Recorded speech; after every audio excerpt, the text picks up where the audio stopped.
important pour Women in Games France d'être présente sur un événement aussi majeur que la Paris Games Week pour continuer à sensibiliser le public sur les questions de mixité et d'inclusion dans le jeu vidéo, puisqu'aujourd'hui on a quand même 50% des joueurs qui sont des joueuses, mais seulement 20% des personnes qui travaillent dans les studios qui sont des femmes. Donc voilà, on essaie d'inciter les jeunes filles à faire carrière dans le jeu vidéo, montrer que c'est possible et aussi continuer à sensibiliser sur les questions de violence et de harcèlement qui peuvent sévir dans notre industrie. D'année en année, en fait, on voit de plus en plus de filles sur le salon et qui sont attirées par notre stand parce que voilà, on est essentiellement des femmes et des personnes de genre marginalisées dans notre association.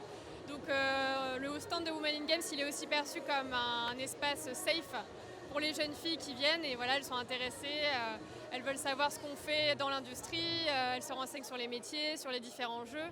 Parce que là, en fait, on présente 4 jeux sur notre stand qui ont été développés en partie par des femmes. Donc c'est aussi pour montrer que c'est possible d'être une femme créatrice de jeux vidéo. Donc là, effectivement, pour la première fois depuis 10 ans, on a une régression de la part des femmes qui travaillent dans les studios de jeux vidéo en France. Donc on est passé de 24% à 20%.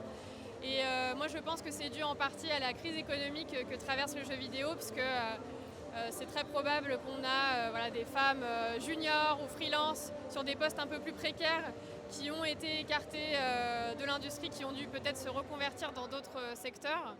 Et puis dans des périodes un peu d'incertitude économique, on a tendance à revenir à nos anciennes habitudes de recrutement, privilégier des profils un peu plus classiques qui nous ressemblent. Donc c'est possible aussi que ça explique en fait cette baisse du nombre de femmes dans les studios. Le jeu vidéo, c'est la première industrie culturelle mondiale. Donc normalement, il devrait y avoir des jeux pour tout le monde qui s'adressent à toutes les audiences.